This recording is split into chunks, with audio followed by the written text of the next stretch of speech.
Este podcast é produzido pelo Correio Brasiliense. Empreendedorismo não tem gênero. Então, quando você enxerga que é possível para os dois e que os dois terão que enfrentar os seus desafios, eu enxergo dessa forma, que as mulheres entendam isso, que é possível para ela ter o seu próprio negócio e não ter medo, né? Ela só precisa de buscar conhecimento, ela precisa de buscar aprender para fazer seu negócio de uma forma mais assertiva. Fazer direito, né? Para não errar.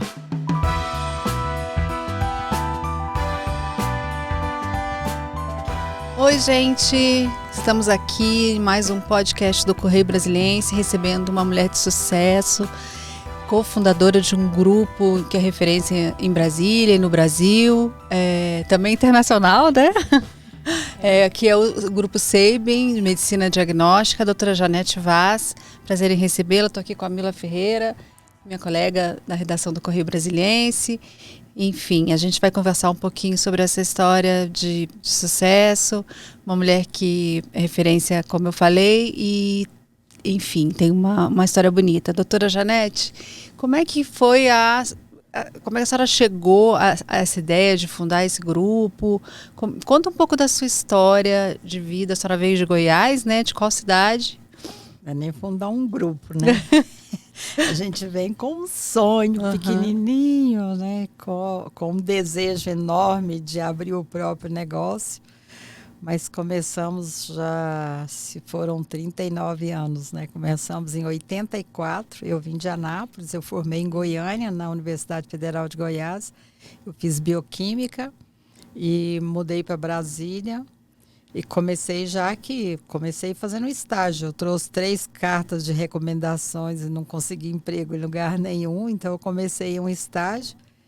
Nós mudamos em fevereiro de 1980 e eu fui assinar minha carteira em fevereiro de 1981, no Laboratório Planalto, ali no setor comercial sul.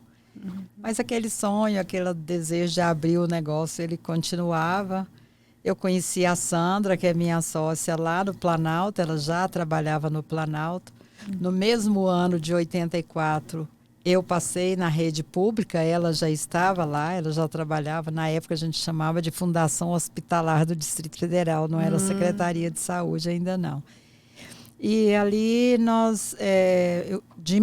um ano depois eu já estava como chefe do 2º maior laboratório da rede, que era o do Hospital de Itaguatinga. Aquilo me trouxe muita experiência. Eu tive a oportunidade de conviver com a área hospitalar também, então foi muito importante na minha formação, ainda em formação, porque quando você chega com um diploma na mão, você até acha que você já sabe abrir um negócio, e você descobre que falta muita coisa ainda para você preparar e realmente conseguir. Só fomos abrir mesmo em 84, quando a gente já tinha mais maturidade e tudo deu certo.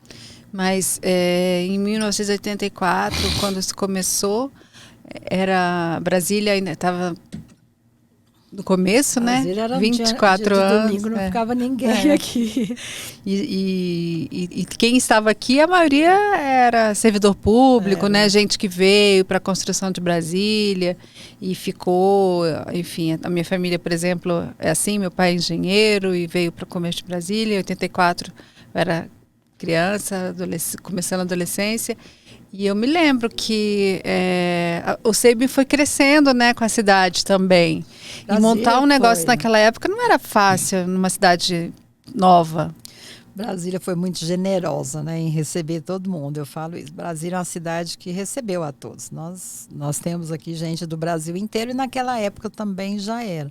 Mas muita gente que veio de Anápolis, de Goiânia, das cidades vizinhas que trabalhávamos aqui, né? Então aquilo também foi um passo importante, né? A gente hoje olha como foi uma decisão mais assertiva para o país ter trazido Brasília aqui para o centro, né? E aí, para a gente, era a oportunidade de ficar próximo da família, né?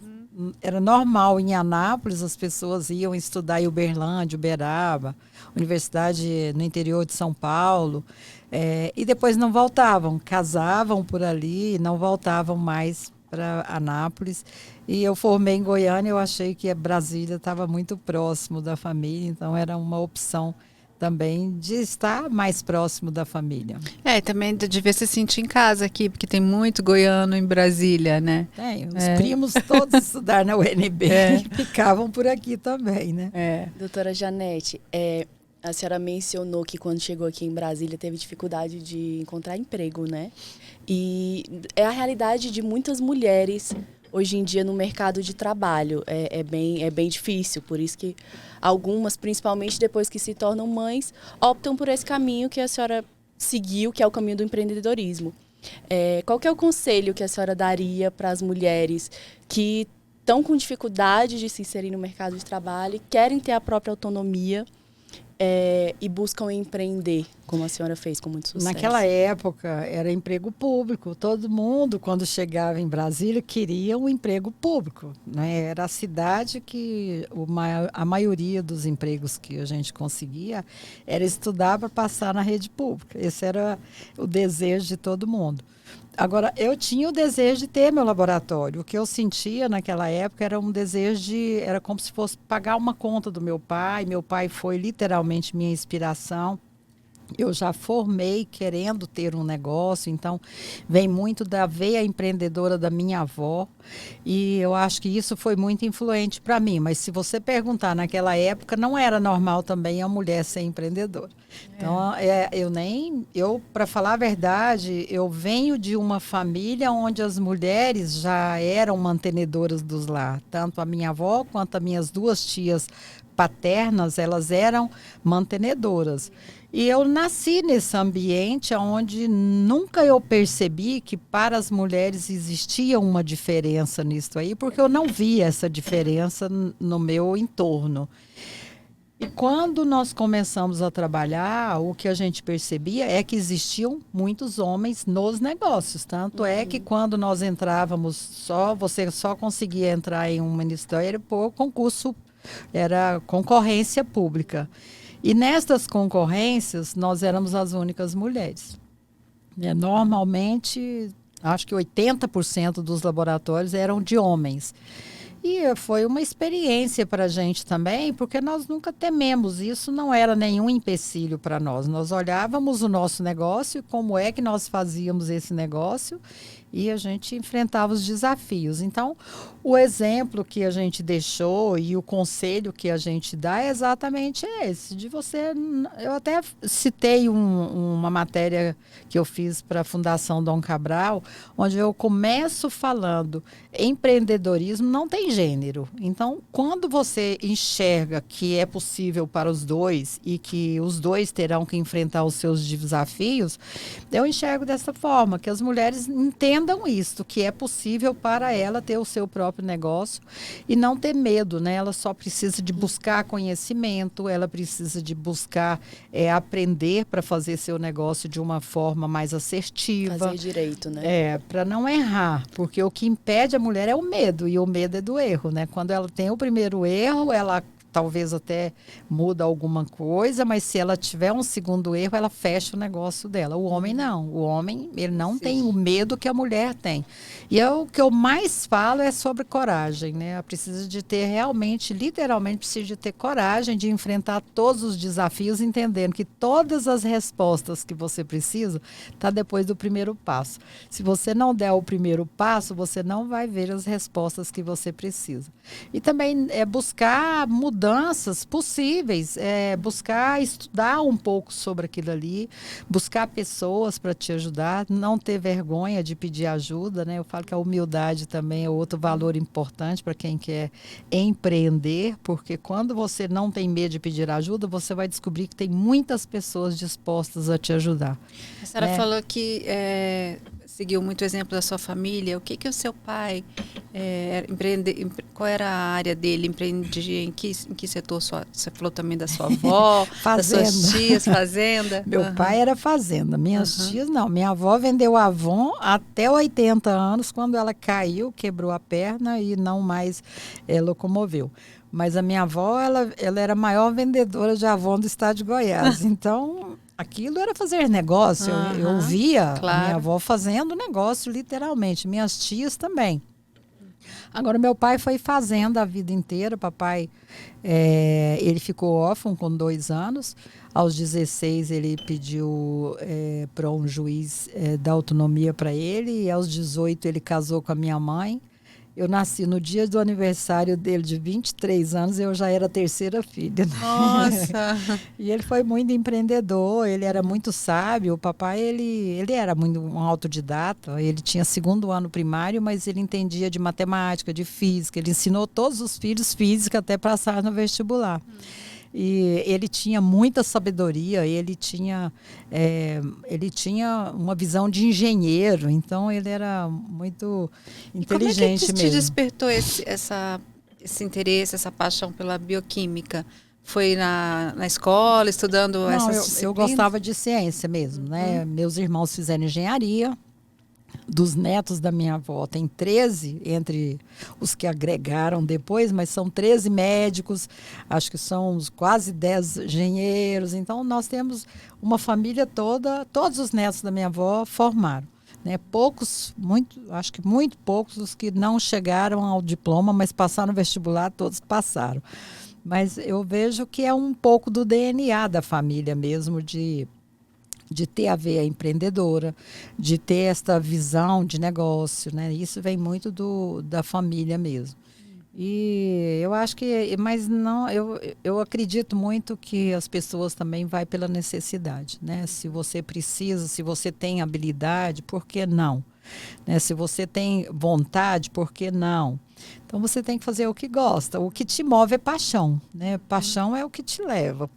Ver resultado, você implantar uma coisa e ver nascer. Nós não recebemos uma empresa de herança. Brasília, naquela época, ninguém recebeu herança. Então, hoje é que nós estamos vendo a segunda fase em que os negócios estão acontecendo, as sucessões aqui em Brasília. Mas na nossa época, não. Todo mundo estava começando o seu negócio. A senhora falou de medo, de coragem, de enfrentar, de dar o primeiro passo. Teve algum momento nessa trajetória aí que a senhora pensou, ai meu Deus, não vou dar conta? Não, eu falo assim, essa pergunta toda, eu fiz 91 palestras no ano passado, eu já fiz mais de 2.000 palestras. E essa pergunta, ela sempre vem, qual foi o momento que a senhora pensou em desistir? Eu e Sandra, nós nunca pensamos em desistir. É mais difícil que fosse a situação, porque nós não tínhamos experiência em gestão, então nós erramos muito em gestão. Nós tivemos muitos erros por falta de conhecimento de gestão. Eu falo que algumas coisas nos ajudaram a ser vencedoras. Era a vontade, a garra, isso tudo que eu já falei, mas também a intuição, a sensibilidade e o conhecimento do nosso negócio. Isso facilitava muito para a gente, o fato de ter conhecimento do nosso negócio. Tanto é que na nossa sucessão a gente não colocou um profissional de mercado. Nós colocamos a Lídia, que é uma bioquímica, que já estava há 15 anos dentro do nosso negócio. Então, não teve momento nenhum que a gente falou, nós vamos desistir. Pelo contrário, todas as vezes que a gente tinha uma dificuldade, precisava de comprar um outro aparelho, ou precisava de provocar uma mudança na gestão, no processo, eu sempre falava, vamos crescer mais 2 degraus, porque toda mudança traz transformação. E no momento que você tem um propósito de melhoria, você consegue. É só focar, né? É só ter o propósito, focar naquilo, buscar onde você vai conseguir, onde está o conhecimento para te ajudar a fazer essa nova transformação. Vai dar certo. Sempre dá certo. Bom, e a senhora vem de uma família de mulheres transgressoras, né? E a senhora também, além de tudo, é mãe, 3 ou 4 filhos? 3 filhos, São 3 5 netos. filhos. Bom, no início, a senhora tinha 4 empregos, não é isso? Foi isso que passaram para a gente aqui no início. Como que era isso? Como que funcionava para a senhora fundando uma empresa com 4 empregos, 3 filhos, família? Como que a senhora equilibrava tudo? Aquele ano de 84, ele foi muito importante para mim, porque foi exatamente o ano do início do SEIB e o ano que eu passei na rede pública. E quando eu fiz o concurso da rede pública e passei na rede pública e o SEIB estava começando, eu não podia largar os outros dois, porque eu trabalhava em uma clínica, de um laboratório, de um hospital, e nos finais de semana eu ia para a farmácia, que eu assinava uma farmácia. E eu continuei com estes 4 aí, o SEIB começando, a rede pública. Então, de novembro de 84 até maio de 85, eu fiquei com esses 4 empregos aí, saí de um, Mas saí já tinha do os outro. filhos? Eu tinha menos o Rafael. Tinha 2 já. A Raquel nasceu em 80, o Leandro 79, a Raquel em 81 e o Rafael em 87. Nossa. Aí o Rafael já tinha o SEIB. O Rafael também foi outro desafio, porque eu não fiz exame na Raquel, quando estava começando, eu não tinha tempo. Eu não fiz exame pré-natal. Eu fui, na primeira consulta, avisei que estava grávida para o meu ginecologista, que eu havia feito o parto com o Leandro com ele. E depois eu fui no último mês, né? A Raquel nasceu no dia 6 de dezembro, eu peguei licença na rede pública no dia 30 de novembro. Ele falou, achei que você tinha mudado de médico. Falei, não fui nenhum, né? Não tinha tempo, né? Não tinha algum. Eu falo assim, sacrifícios eles vão acontecer, né? E você precisa de determinadas prioridades, mas é muito importante que você saiba definir essas prioridades para não prejudicar outros pilares da sua vida também. Eu sempre fui uma mãe presente, né? Eu até falava assim, eu era uma mãe ausente até o dia que a Raquel me corrigiu, falou, mãe, você era uma mãe distante, porém não ausente. Porque eu não tinha tempo de acompanhar os meninos ali. Eu falava com eles que primeiro o dever, depois o lazer. Então eu criava disciplina, regras e acompanhava nos poucos minutos que eu tinha com eles. O café da manhã, eu que fazia. Eu colocava o uniforme, levava para a escola, até o dia que eu arrumei motorista, era eu mesma que levava. Naquele momento eu colocava no carro, mandava um fazer uma oração, mandava o outro ler a Bíblia, perguntava se tinha prova. Tudo acontecia naquele trajeto ali. Quando eu voltava para casa, eles estavam acordados ou não, né? Então eu não tinha certeza. Então foram anos difíceis aqueles do começo ali. Não tinha nem tempo de ter estresse, né, doutora Janete? Não. Esse sentimento, essa... Não, eu arrumei empregada por telefone uma vez, né? Isso não tinha o SEIB ainda não. Eu arrumei empregada e perguntei, a sua sogra de Anápolis diz que você está precisando de uma empregada? Eu falei, estou. Eu falei, pode começar hoje? Ela falou, posso. Eu falei, a chave está na casa do vizinho do número tal. Eu chego em casa à noite. Então, assim, a gente tem muita história, mas o bacana disso aí é que eu cheguei a procurar psicólogo. Teve muita sorte também, né, doutora Janete? Deus te ajudou, né? Mas Deus ajuda, sabe? É isso que eu acho que é o diferencial. Ajuda quem trabalha, né? A gente tendo fé mesmo, ele vai cuidando mesmo, né? Você não adianta você pensar que o seu filho vai ser mais protegido porque você abandonou o emprego para ficar com ele.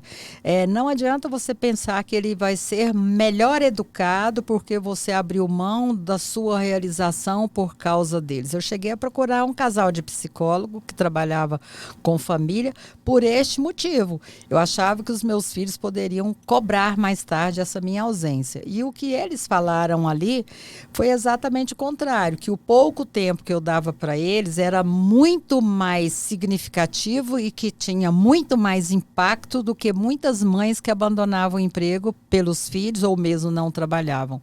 E que os meus filhos teriam orgulho de mim. Essa frase eu não esqueci nunca. Eu hoje posso falar, nenhum tomou bomba, eu não tive problema de filho com droga, nem de bebida, todos são casados, todos trabalham. E eu acho que todos realmente... têm orgulho da senhora, né? Com eu certeza. acho que isso é o que fez a grande diferença mesmo, né? Até você porque o exemplo... definir as prioridades. O exemplo é a coisa mais importante que a gente... passa para os filhos, eles hoje né? trabalham e fazem o que eu fazia, né? E outra coisa, eu nunca abri mão também o que eu falo de prioridade? Existem situações insubstituíveis. Neste momento você precisa estar ali. Né? Dia de mãe é dia de mãe. O primeiro dia das mães que eu fui, quando o Leandro era o primeiro, eu cheguei em cima da hora. Aí uma menina não queria deixar começar a festa porque a mãe dela não havia chegado. Aquilo para mim ficou gravado aqui. Eu falei, eu não posso nunca Ser deixar essa de ir e nunca atrasar. Então, nós vamos pegando o que é essencial para você criar seus filhos, segundo a sua também criação, seguindo os modelos que você traz da sua família também. Então era assim, participação à igreja, né? Dia de sábado estava sempre presente. Eu não hoje, naquela época de crescimento deles, eu não tinha tempo de cozinhar, mas sábado e domingo eu cozinhava. Né? Eles têm lembranças, né? Eles têm memória hoje afetiva da comida que a mamãe fazia. Isso deixou uma marca para eles também. A Ontem a senhora cozinha doutora... bem? Não, hoje não mais, né? Mas naquela época eu gostava muito. Eu gostava muito de fazer bolo, doce, de cozinhar. E eu fazia com muito prazer. No empadão goiano? Eu fazia qualquer coisa. Eu pegava a receita, eu falava assim, ó, não tem segredo, né? Fazer uma boa receita não tem segredo. É só você prestar atenção no que você faz. O que que a gente faz no laboratório? A gente pega a receita. E assim a gente faz. É verdade. É o que nós trabalhamos, né? Aquilo para mim era fichinha. Só não precisava de traduzir, né? Mas foi um período que deixou muita memória. E hoje, quando eu falo para as empresárias assim, ó, os primeiros 15 anos foram difíceis, sim. Você está começando a sua vida, você está estruturando a sua profissão, você está ainda em fase de mudanças. Agora, o mais importante é você saber delimitar o que é essencial e traçar as prioridades que vão definir essa diferença para você. O SEIB foi crescendo, hoje nós estamos com 39 anos. Alguns marcos foram muito importantes para a gente, né? Saindo agora um pouco mais para o crescimento dele. Quando nós fizemos 15 anos, nós mudamos do edifício de clínicas para o Brasília Shopping. No Brasília Shopping foi um ciclo muito importante para nós. Foi um ciclo onde nós trouxemos as ferramentas da qualidade da certificação da ISO, certificação da SA 8000 e todas as certificações da qualidade nós implantamos de 2000 a 2005. Estas ferramentas estruturantes foi o que fez o marco da qualidade do SEIB que traçou para a gente limitou, né? Nós tivemos um limiar ali naquele momento onde passamos a ser enxergados pelo mercado, né? Nós passamos a ter qualidade, a gente já sabia que a gente tinha, a gente só precisava de comprovar com as certificações. E o SEIB está em todas as regiões administrativas, né? Nós começamos com 3 colaboradores no edifício de clínicas, uma sala de 90 metros. Hoje nós estamos em 350 unidades de negócio, em 78 cidades, em 16 estados, em todas as regiões do Brasil. Então e com 7 mil colaboradores. Daqueles 3, hoje são 7 mil colaboradores. 78% de mulheres, 74% de liderança feminina. Tivemos em 2000... Isso é uma decisão que a senhora só sócia tomar? Não, nós nem sabíamos. A primeira vez que a gente percebeu esse número de mulher foi participando da Great Place to Work, ainda era Exame com a Great Place juntas. 18 anos atrás isso. O Roberto Silva falou, a empresa que tem o maior número de mulheres é de Brasília. Aquilo eu cheguei e falei, Marli era nossa gerente. Nossa, até hoje a diretora de qualidade. Na época eu falei, Marli, vamos contratar mais homens para ter mais equilíbrio. E depois a gente viu que não era essa a diferença. A área de saúde, ela realmente tem mais mulheres. A mulher fez um diferencial porque era o nosso modelo e era a nossa cultura trabalhar a gestão de pessoas, humanização no atendimento, essa busca de esse olhar 360 graus que as mulheres têm. Então, ficou muito a nossa cultura, essa cultura de uma empresa com alma feminina. Então, eu acho que isso passou a fazer parte do jeito SEIB de ser. Essa questão da humanização no atendimento é muito importante na área de saúde, né? A gente vai no laboratório fazer um exame, tirar sangue, ali a gente espera o carinho, né? Desde a hora que você chega para se registrar ali. Olha, a gente tenta acertar 100%, porque o que nós falamos para o nosso colaborador, que de uma forma muito lúdica ele precisa de entender que nós estamos tratando com a parte mais sensível das pessoas. E nem todas as pessoas estão em seu estado normal. Elas podem estar abaladas, podem estar sofrendo, né? Fragilizada por ela ou por um ente querido dela. Então é um momento que a gente precisa literalmente de tentar ajudar e de levar aquilo de uma uma forma mais sensível, mais humanizada, e entendendo que a empatia é essencial nesse momento. Você precisa se colocar no lugar dele e precisa ajudá-lo. É nosso papel ajudá-lo, às vezes até nem fazendo conosco, mas fazendo em outro lugar, mas nosso papel é ajudá-lo. Então esse é um diferencial. E outra coisa, as pessoas gostam disso, né? Quando você entra no SEIB, o SEIB hoje nós temos um banco de emprego de 250 pessoas e elas querem trabalhar no SEIB. Quer trabalhar no SEIB pelos benefícios que nós oferecemos, pela forma com que a liderança trata as pessoas, no sentido de ajudar essas pessoas a irem mais longe do que elas dariam. O RH é um RH muito eficiente, muito dinâmico, então nós temos a Universidade Corporativa que auxilia à distância ou presencialmente esse papel do desenvolvimento. Existe um processo de gestão de pessoas eficaz e ele é testado em cada vez que nós participamos de uma Great Place to Work ou de qualquer outra certificação, porque todas elas, qualquer certificação, pode ser uma certificação técnica, ele passa pelas pessoas. Ele vai atrás de olhar o desenvolvimento, o reconhecimento, a forma como a empresa faz a gestão humanizada dentro de casa. A senhora falou que das palestras, né? Que a senhora faz muitas palestras e até citou que muita gente pergunta se a senhora teve algum momento que a senhora pensou em desistir. O que mais as pessoas gostam, têm interesse em saber da sua história, assim? O que a senhora sempre vê, aquela pergunta que sempre é feita ali no primeiro, se tem vaga no SEIB, essa é a pergunta da brincadeira. Tem emprego, né? Mas muitos perguntam também do futuro, né? O que é a nossa visão de futuro, onde mais nós queremos chegar. E eu vejo que esta é uma visão que nós desenhamos quando nós em 2010 desenhamos o nosso processo de crescimento do SEIB. A pergunta era esta, era tanta abordagem para a gente vender que nós fomos para a Fundação Dom Cabral, ficamos 3 dias com 4 professores desenhando crescer ou vender.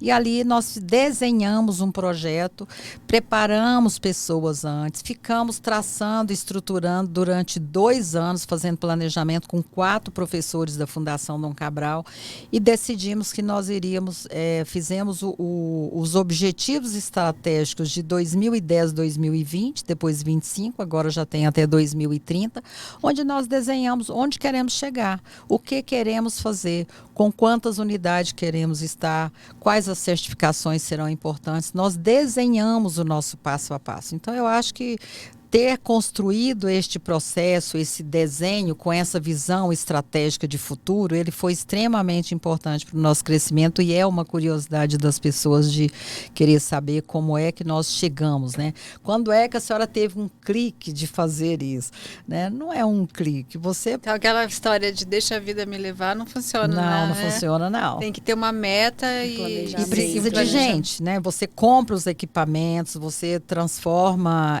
uma unidade, você abre, fecha, mas gente é o que faz o grande diferencial aí. Nós temos um modelo de gestão que a gente chama de gestão com amor, que é desenvolver, desafiar,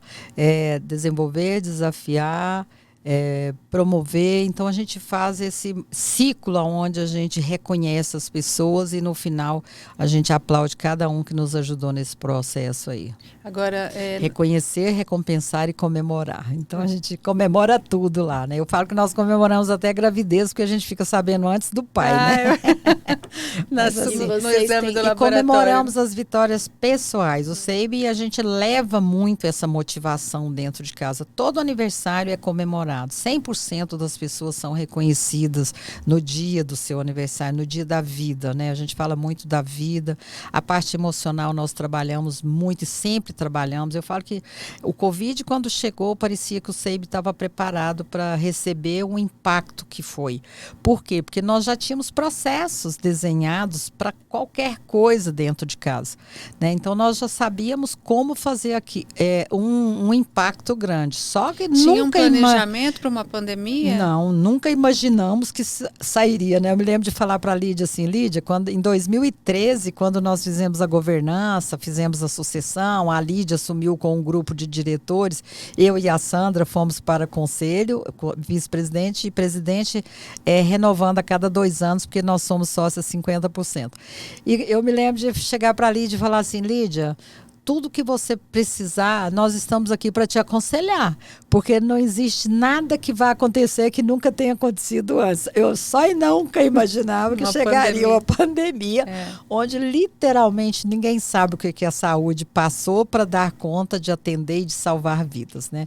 Ontem eu falei, não sei, porque a gente precisava de escrever um livro contando as histórias, porque nós construímos uma história linda, uma história de cuidado, uma história de respeito, uma história onde todo mundo ficou em casa e nós fomos para frente, né? Eu imagino o estado de espírito do pessoal ali, porque principalmente no começo ninguém sabia de nada e as pessoas do laboratório iam lá para testar, né? Com aquela roupa toda. Eu estava contando ontem que e nós chegamos a um nível de estresse. No começo, 1.800 pessoas entraram de férias no dia 19 de março. 1.000 pessoas no outro mês e depois todo mundo saiu da caixa e foi ajudar todo mundo.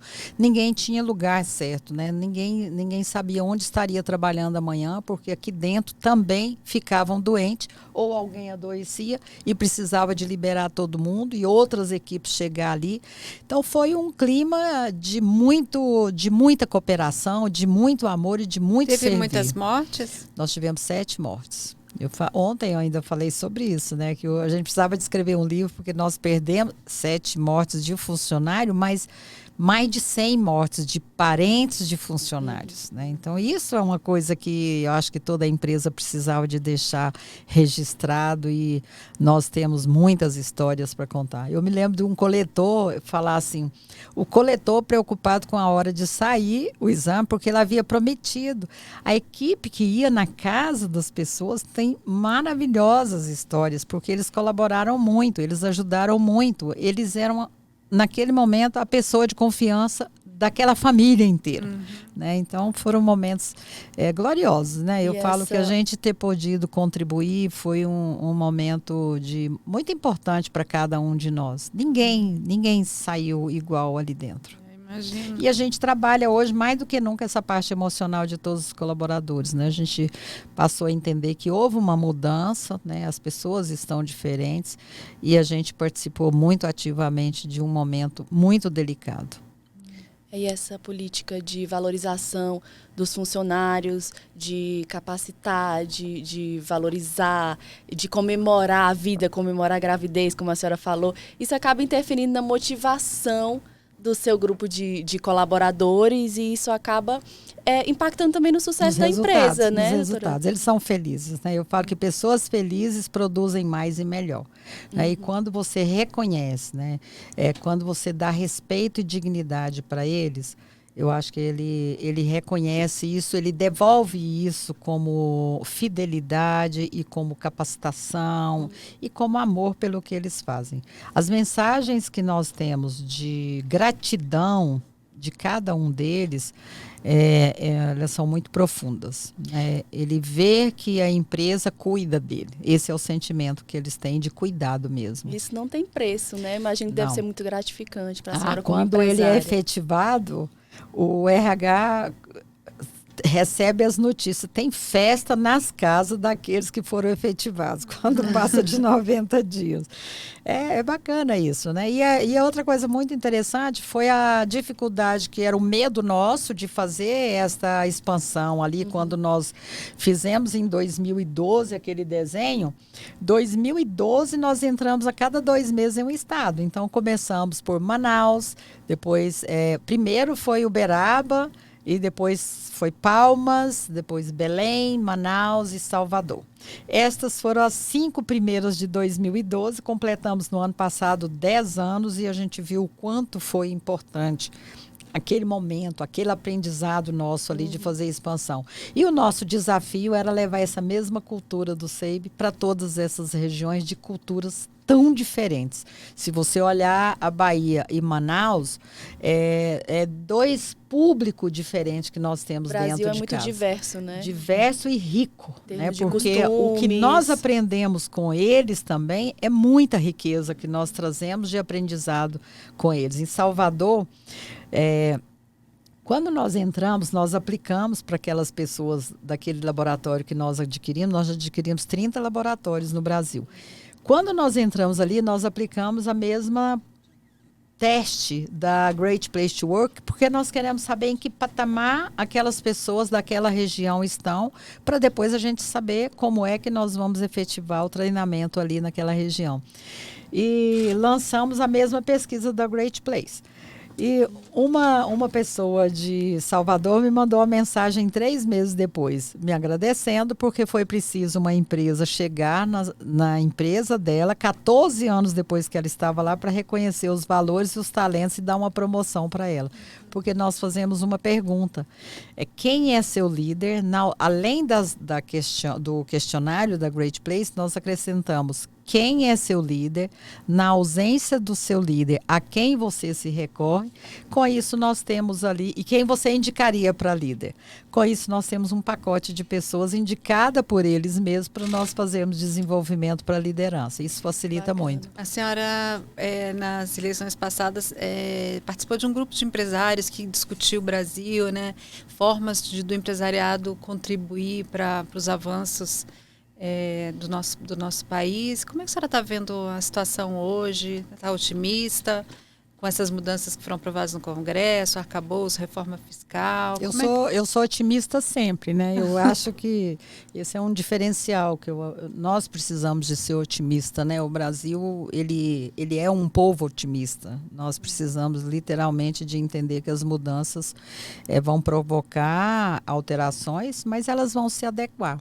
Né? Eu gostei da reforma. Eu acho que eu estava no Conselhão na época do Temer e estou novamente no Conselho de Desenvolvimento Econômico nesta gestão também. Eu estava na gestão de 2000 na época do Temer ali, 2016 até 2018. 67% das propostas dos conselheiros foram efetivadas. Então, literalmente, a gente viu que a participação da sociedade civil no governo, ela foi muito importante. Então, a nossa contribuição naquele momento ali, ela foi eficaz. 67% chegaram e destes 92% se tornaram lei.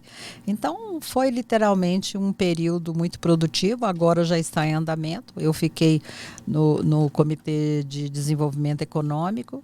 Tenho de saúde também, que eu vou participar. De inovação, eu estou nele também.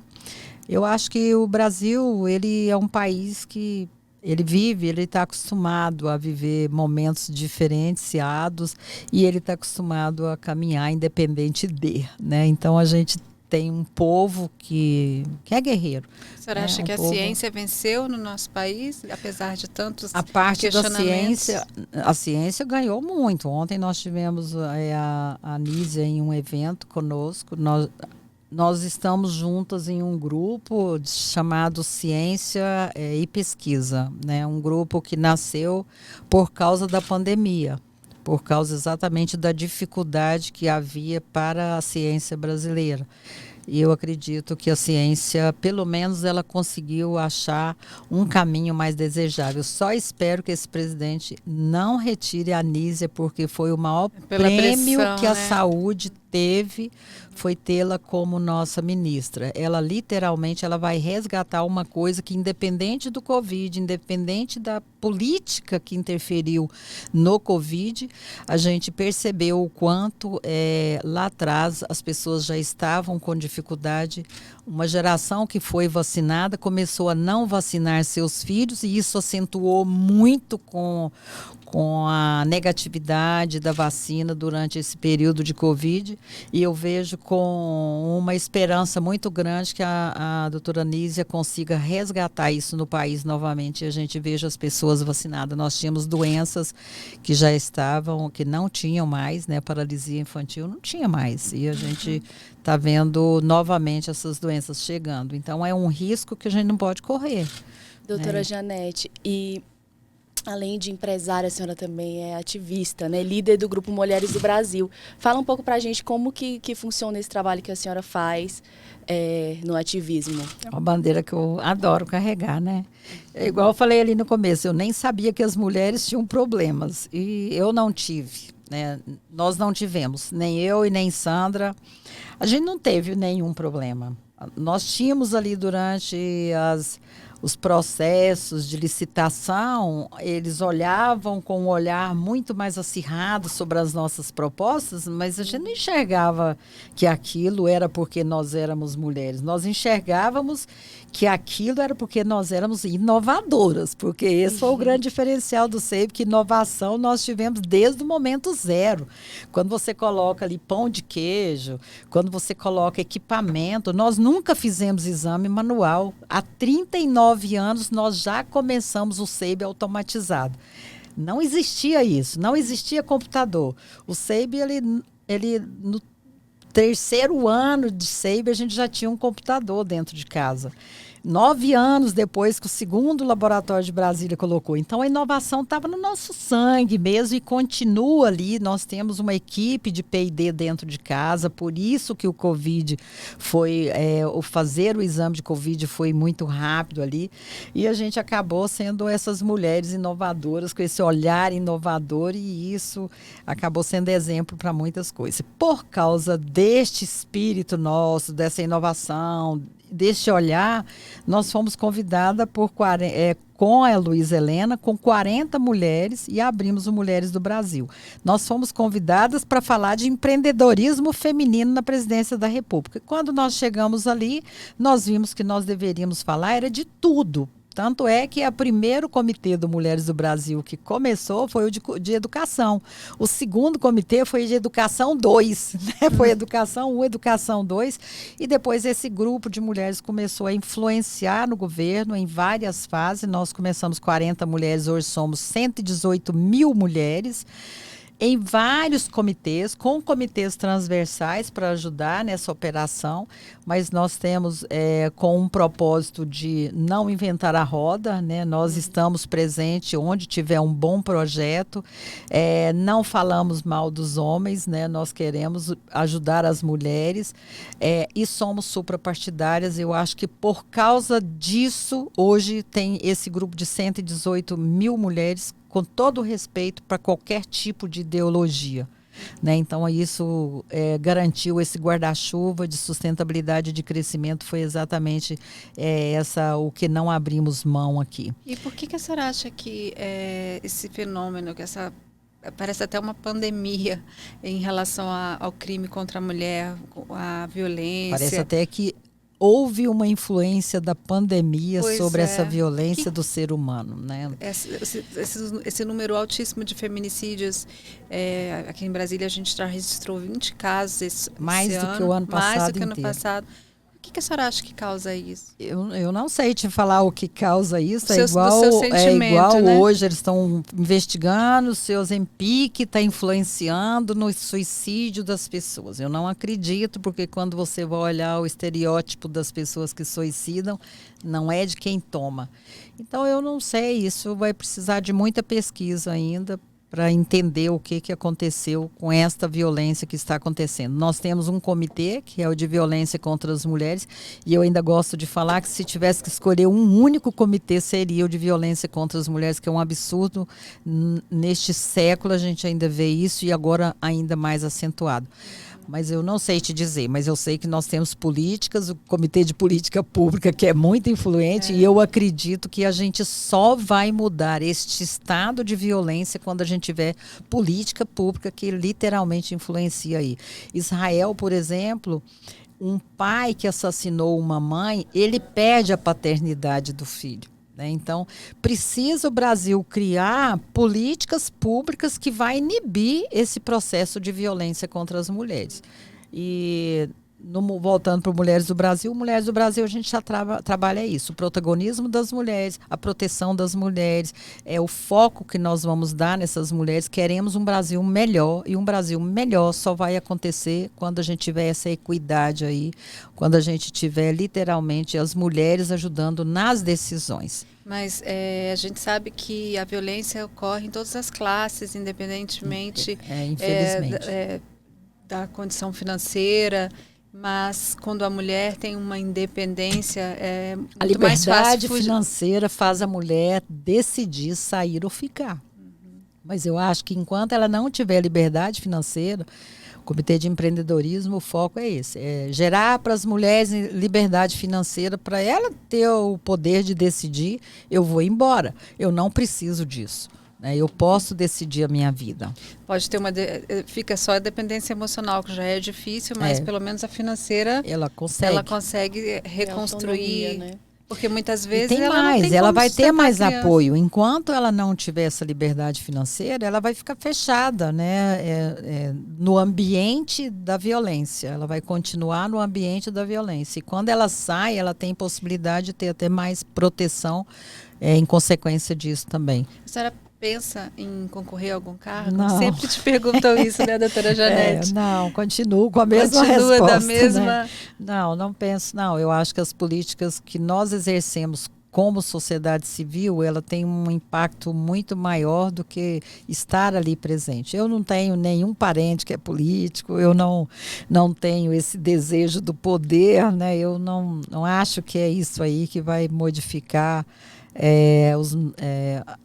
a forma como eu enxergo de fazer política. Eu não preciso estar com um cargo político para eu poder fazer a política que eu acredito nela. A política está no dia a dia do trabalho. Do trabalho, da vida, dos nossos propósitos, daquilo que a gente acredita, da nossa fé, né? Nós somos religiosos, né? A gente traz essa influência.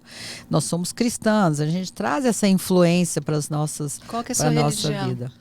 Eu sou da Batista e a Sandra é católica. Eu falo que nós duas temos religiões diferentes, mas eu acho que isso é um grande diferencial do SEIB também. É esse respeito que eu falo, que o que muda no conceito, o que criou essa cultura de proteção dentro do SEIB, ele vem muito dessa nossa fé mesmo. O propósito é o mesmo, né? Deus e eu falo e que o são bem, os né? valores que nos diferenciam. Valor espiritual, valores familiares, valor empresarial e valor cultural, né? Esses 4 valores têm as nossas características e a gente trabalha muito voltado com esses valores. Eu falei do meu pai, da influência que foi ele na nossa vida, o quanto ele nos ajudou, o quanto ele teve influência comigo profissionalmente, né? Ele falava que a sua palavra vale mais do que a sua assinatura. Ele falava que quem não sabe administrar o pouco jamais vai saber administrar o muito, né?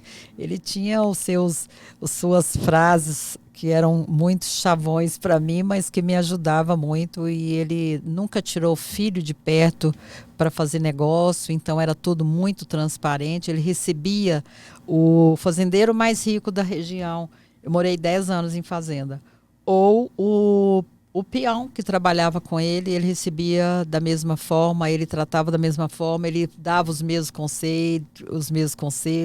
No caixão, papai infartou aos 50, faleceu aos 63, e no caixão dele tinha 3 gerentes de banco. E eles falaram que quem ensinou os fundamentos da Zélia Cardoso de Melo para eles foi o papai.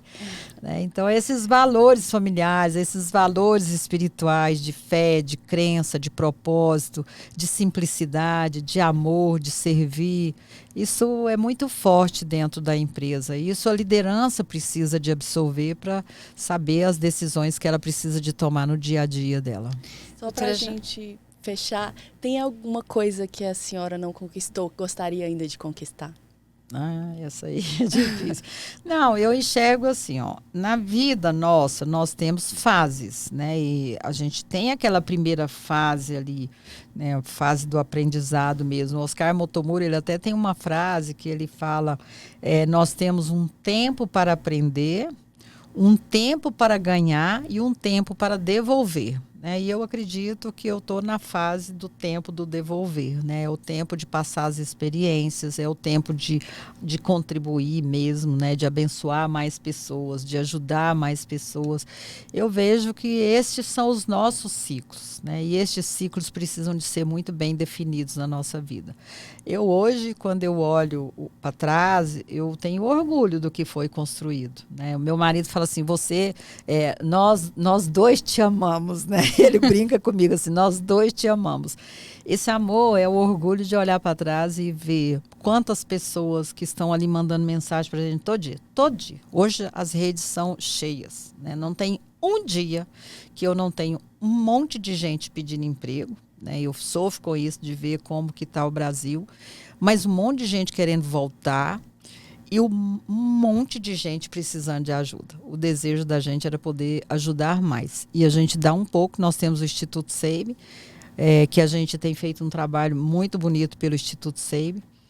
O Instituto ele tem 3 eixos, né? O eixo social, que foi o primeiro passo dele, e eu não abro mão dele de jeito nenhum, porque eu acho que não adianta você fazer um grande projeto, ajudar uma grande instituição e deixar as pessoas passando frio, por exemplo. Então, essa é a nossa visão ali. Ele tem o segundo eixo, que é o da saúde, que é o nosso negócio, e nós não podemos deixar de enxergar o que está ao nosso redor precisando da gente. Então, o Instituto tem feito um trabalho enorme, um trabalho social enorme com exames e com a parte de saúde. E o terceiro eixo é do ecossistema que nos envolve. Aí nós vamos para as academias, aí nós vamos para todas as instituições que a gente está fazendo parceria, que a gente pode contribuir de várias formas, e nem sempre financeiramente, mas de conteúdo, de participação, de estar junto, levando as oportunidades de unir ponta, de levar a ciência, de levar a tecnologia, de levar outros direcionamentos. Quando a senhora compartilha a sua experiência e essa sua mensagem aí de coragem, de enfrentamento, você está ajudando, trazendo, né? Outras mulheres, homens também. Uhum. Quando eu nem gosto de falar só para mulheres, porque eu falo assim, nós fizemos um negócio. Eu gosto de falar para mulheres quando eu tenho que levar isto que você colocou aí, de mostrar para elas. Nós não tivemos experiência, né? Eu tem mais de 20 anos que eu subo em palco com a Luísa Helena, com a Sônia e com a Tico. Tem mais de 20 anos e éramos só nós. Eu fui do conselho do WTC e na época nós éramos 2 mulheres, eu e a Viviane Sena. Nós éramos 2 mulheres e 98 homens. E hoje a gente tem o prazer de ver muitos conselhos com equidade do gênero. Né? Então, assim, por quê? Porque nós passamos a incentivar, nós passamos a mostrar que é possível. Tem muita gente que fala, eu tive coragem de decidir isso, porque eu vi.